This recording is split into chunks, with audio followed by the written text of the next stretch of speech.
Oh, okay. I'm sorry. I thought there was a video to come. So the Project 7s, I've been tasked with that, and a very, very pretty ship. You won't find very many of them modeled at all. This one's by Combray. And the reason it is so pretty is that it's actually not really a Russian design. So the Soviet, or the Russians had shown in the 1910s that they could build a world-class destroyer with the Noviks. And so they continued onwards in the Soviet era. They tried off with the Leningrads, the destroyer escorts, the destroyer leaders.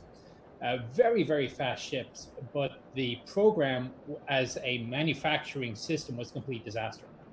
So they decided to try to see what other countries were doing again when they were coming up with this new ship class, the Project 7s. And they were interested particularly in French and Italian designs. And if you look at the lines of this ship, she's basically a Folgore-class Italian destroyer. And obviously it had to be modified a little bit for Soviet service. But the first thing that will come to mind is that the Italian destroyers were designed for operation in the Mediterranean. And a lot of the waters around Russia are not the same as Mediterranean. So some modifications had to be made to the design. They reduced the spacing in the frames, for example. But fundamentally, she has both longitudinal and cross framing, which means that you have weak points where you go from one type of framing to the other. And this wasn't so much of a problem in the Mediterranean. It was definitely a problem up in the Arctic. And at least one ship did lose her bow. Didn't sink, but did lose her bow. Also, when they were designing the ship, there was a bit of debate. Do we want to make this a single engine room, boiler room, or do you want to split it up, engine room, boiler room, split them out for redundancy? The conclusion was that they wanted to go with the shorter space-saving version of having all the boilers together, all three of them, and then all the turbines together. Unfortunately, in 1937, HMS Hunter was sunk, and the word of this reached Stalin, who decided that he would dictate that future versions of the ship would have the split engineering. That gives you to the Project 7U, the improved Project 7s, which have that lengthened system. And unfortunately, it also completely ate into the bunkerage. I mentioned earlier in the stream how the bunkerage on these ships was not what it needed to be. Unfortunately, such was the case. So the Gremyashi is sometimes considered to be the class leader. She was actually the Gvenny class, but she was built first. There were 7 of them built in Leningrad at the same time. Entered service 1938, fairly quickly moved from the Baltic to the North Sea, partook in the convoys. Her only engagement to note was in PQ-13, where she attacked a U-boat. PQ-13 was an interesting convoy as well, with destroyer clashes and so on, but she only picked it up partway through the convoy. She saw the rest of the war mainly doing shelling, gunfire support, things like that. Now the guns, the 130s were excellent guns.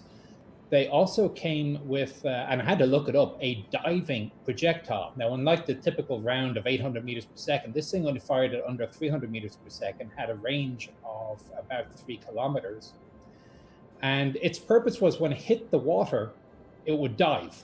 And it was designed to be used against submarines. And this is slightly different from the Japanese shells that were designed to turn horizontal when they hit the water. I found that to be an interesting fact, which I'm now passing on to you. When they entered service, they had basic hydrophones, which were useless at over 3 knots, so not much use for ASW, and they did not have radars. It wasn't until Lend-Lease started kicking in that you start seeing, I think it was the Type 286 mic, was the radar that was eventually fitted to Gremyashi. And Aztec was eventually added as well to give it some ASW capabilities. Just to say that, we go to an underwater shot. I have come to a pause. What else was I going to talk about this show? Weapons. So it started out, the torpedoes were Italian designed as well, the 53-36s, I think they are, 38s. Those are Italian designed torpedoes basically from 1932.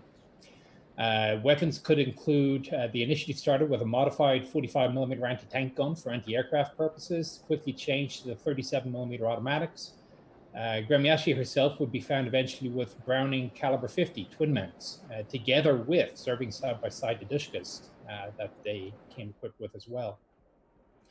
Anyway, as I say, Project 7, beautiful ships. Four of them, as I recall, were sent on to the People's Liberation Army Navy of China, where they continued to see service. Gremyashi herself was used in nuclear tests and eventually sent in for scrap. And just the two ships accompanying her, also Soviet warships. One is the, well, formerly known as Gangut battleship, with the post-modernized, uniquely raked correction funnel. And Krasny Krim, the Red Crimea, was a Svetlana-class cruiser. And you'll see her also in the background there passing by. So I have nothing else to say about the Project 7s off the top of my head, unless you have any questions, lads.